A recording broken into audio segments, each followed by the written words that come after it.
पिवताय तुम्ही? लखन दादा, हेमाताई पिवताय तुम्ही आला? थांबा मी साहेबांनी सांगतो. आपल्या पिवताय आल्या, पिवताय आल्या. आम्हाला वाटलं पण नव्हतं तुम्हाला परत कधी भेटायला मिळालं. अहो असं कसं? माझं माहेर आहे आणि कुठली पोरगी आपल्या माहेरची वाट कामची बंद करते होय? होय होय, लयच वाढदिवस आलाय बघा. या की तुमच्यासाठी काहीतरी खायला बनवती.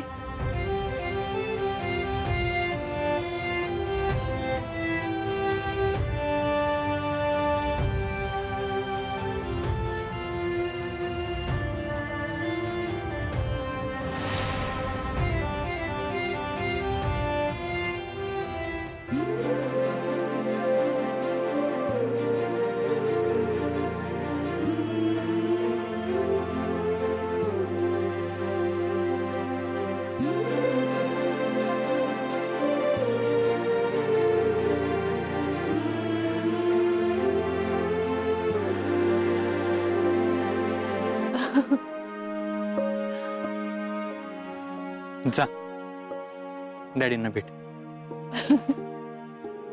होय.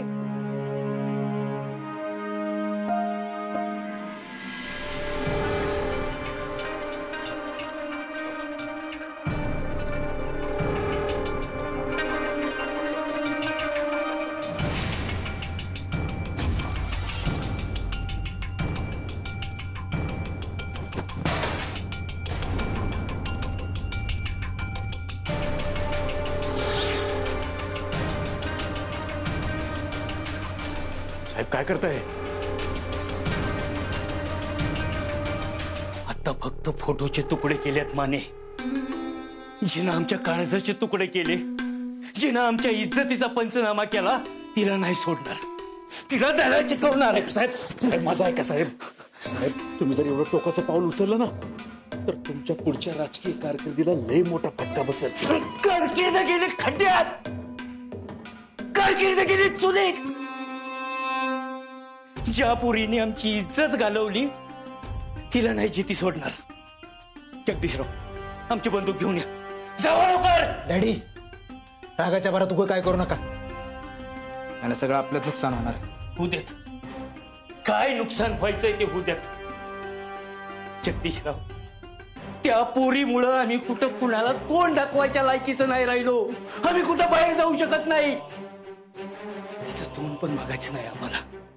आणि या घरात तिच्या ज्या काय वस्तू आहेत फेकून द्या सगळ्या.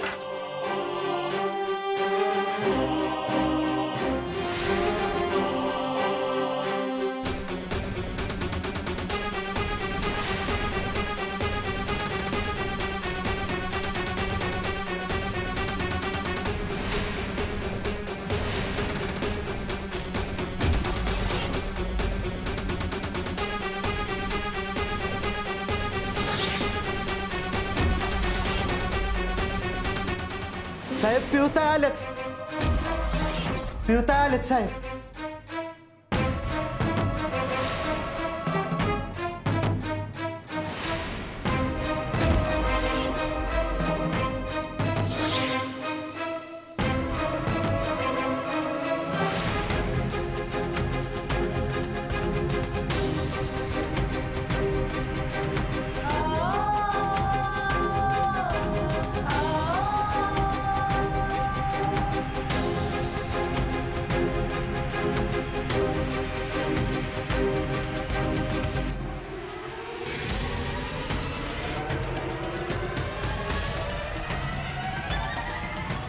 थांब.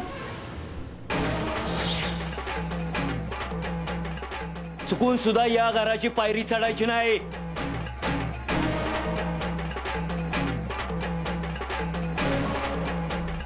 तुझी हिम्मत कशी झाली या घरात परत पाऊल टाकायची? डॅडी, मला तुमची जग्गू दादाची लई आठवण येत होती. अहो, लगीन झाल्यानंतर प्रत्येक मुलगी तिच्या माहेरचे तिला कधी न्यायला येतात याची वाट बघत असते, पण मला न्यायला कोणच नाही आलं. म्हणून मग मीच आली. हे घ्या, ह्यो माझ्या घरचा शिदा.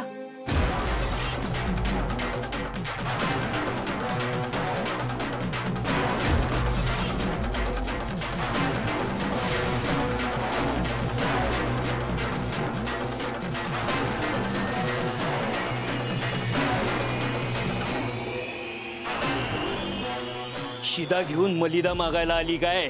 तुझी ही असली भिकारडी थेर आमच्या समोर नाही चालणार. आत्ता तुला कळलं असेल की तुझ्या नवऱ्याकडे पैसा नाही, तो कंगाल आहे. प्रेमाचं भूत आत्ता तुझ्या मानगुटीवरनं उतरलं असेल म्हणून तुला बापाची आठवण आली आणि आली लगेच हात पसरायला आमच्या समोर. आम्हाला आधीच माहित होतं की ह्यो भिकारडा तुला कधीच काय देऊ शकणार नाही. डॅडी,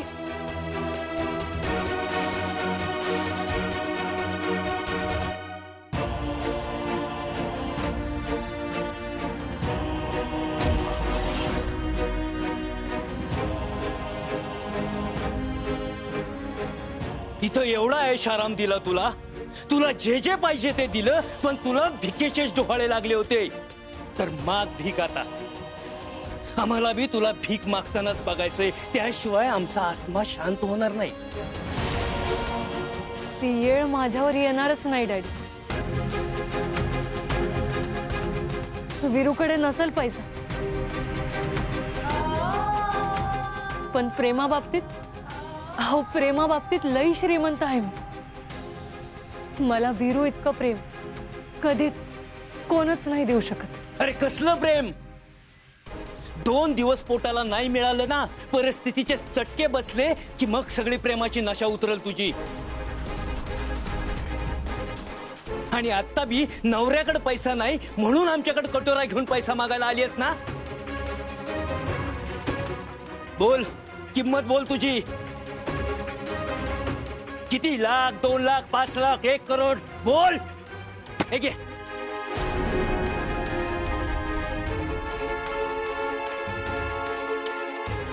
हे घे.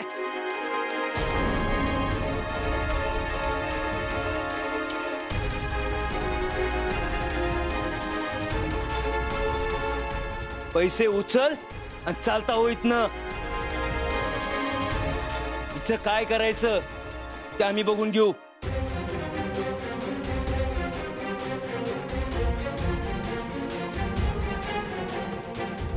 डॅडी, तुम्ही परत परत तीच चूक का करताय?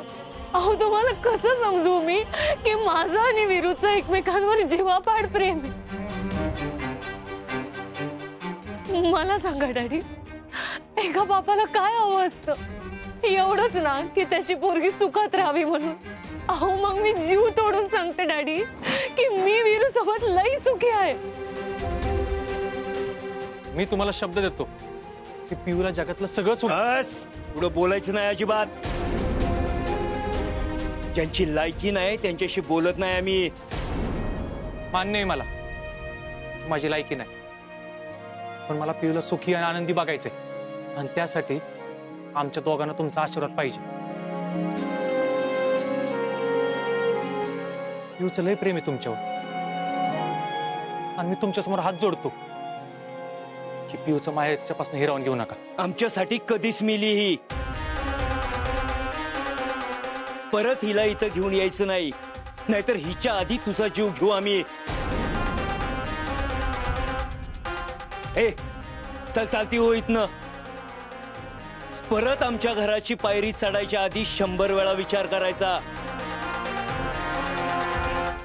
नाहीतर हे मंगळसूत्र घालून मिरवत आली ना तू, ती घालायच्या लायकीची सुद्धा राहणार नाहीस. चल निघ.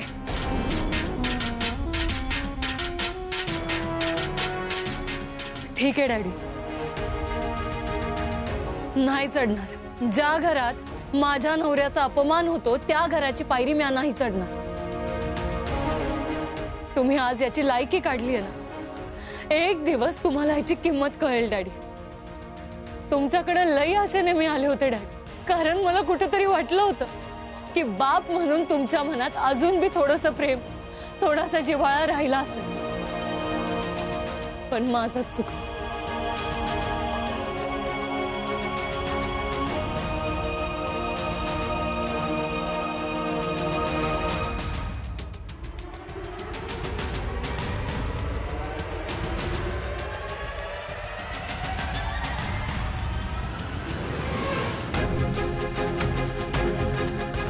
पण तुमच्यासाठी फक्त तुमचा पैसा महत्वाचा आहे.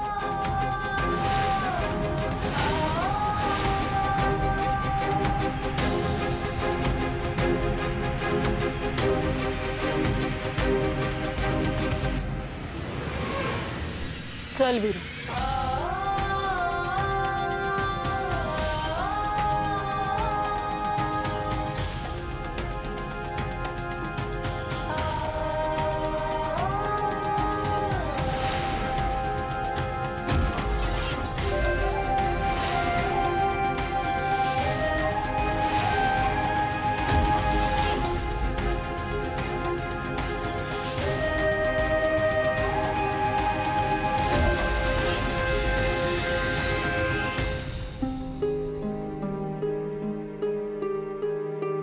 पिऊ थांब.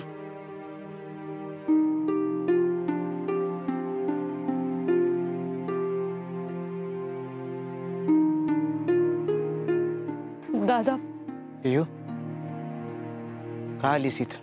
तुला माहित आहे ना की अंकुशराव पाटलानं आपल्या मुलांचा आपल्या बायकोचा कधीच विचार नाही केला आणि आपल्या आईच्या बाबतीत त्या माणूस कसा वागला हे तुला आम्ही सारखं सांगत होतो, पण तुझा विश्वास बसत नव्हता ना.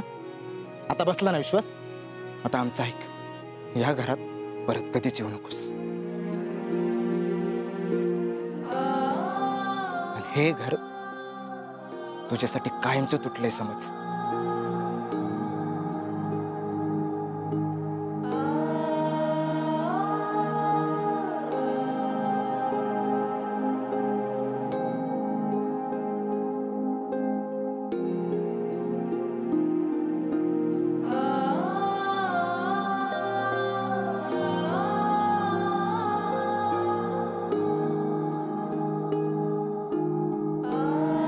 नमस्कार कांचनताई, येऊ का घरात?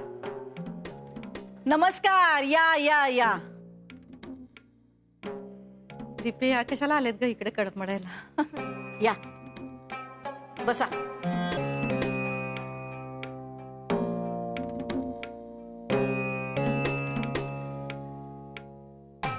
दीपे अगं काय पाणी बिणी आणशील का नाही? जा बोला, काय काम काढलंय? हो काकी, तुमची नवी सून अजून बघितली नाही आम्ही. म्हणलं हाय वेळ तर जाऊन येऊ. कशी आहे तुमची नवीन सून? अहो लय चांगली आहे माझी सून, एकदम सोन्यासारखी आहे बघा. माझ्या शब्दाच्या बाहेर नाही बर का, कधी ऊ का चू सुद्धा करत नाही. सांगितलेलं सगळं ऐकती. सुनाच्या बाबतीत मात्र नशीबच काढलंय बघा मी. काय बी म्हणा काकी, विरोधकाची पोरगी असताना बी सगळं वैर बाजूला ठेवून तुम्ही तिला आपल्या घरी आणलं. तुमच्या या डेअरिंगला मानलं पाहिजे बर का. विरुज आणि तिचं एकमेकांवर प्रेम होतं आणि त्यांच्या आनंदातच आपला आनंद, म्हणून लगीन करून दिलं दोघांचं. काकी तुम्ही लयच मोठ्या मनाचं आहे बघा. अजून माझं मन बघितलंच कुठं माझ्या सुनेनं. या घरात खाण्यालाच नाही झुकलं तिला तर नावाची कांचन सूर्यवंशी नाही मी. होय काकी, लयच कौतुक करताय तुमच्या सुनाचं. बोलवा की जरा, बघू दे तुमच्या सुनाला. बोलवते बोलवते. आता कशी एका हाळीत येते बघा. सुनबाई, अहो सुनबाई, बाहेर या जरा. बोला की मम्मी. अहो तुम्हाला नाही, नव्या सुनबाईला हाक मारत होते. तुम्ही तिला किती बी हाका मारल्या तरी ती नाही यायची आता. का? अहो ती घरात नाहीये. तुम्हाला सांगितलं नाही का तिनं?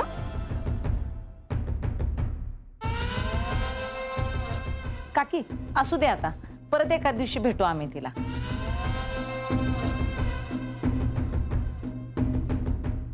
मला न विचारता ही बाहेर गेलीच कशी? माझ्या मर्जीशिवाय घरातलं पान बी हालत नाही. आणि मला न विचारता बाहेर जायची हिम्मत झालीच कशी हिची? येऊ दे आता, खानाच फिरवते हिच्यावरनं.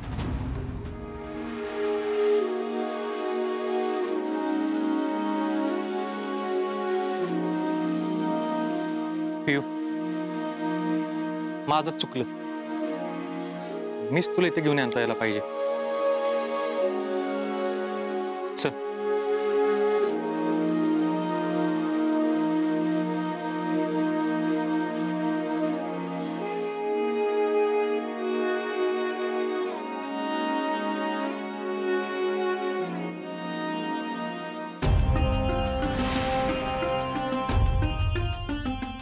ए थांब.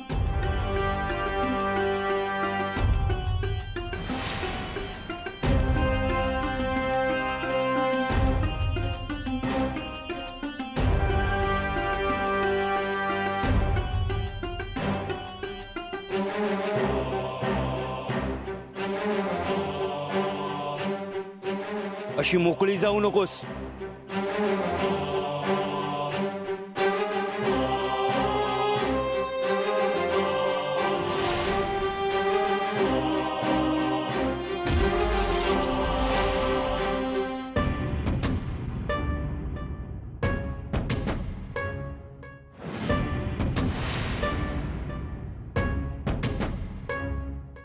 जाताना तुझ्या सगळ्या आठवणी घेऊन जा. या घरात आता तुझी एक ही आठवण आम्हाला नकोय.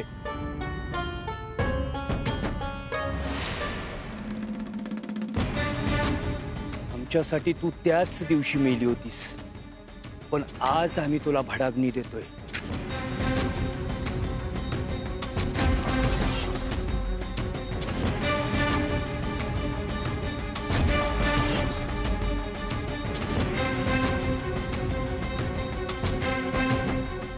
डॅडी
पियू, तू चल इथनं.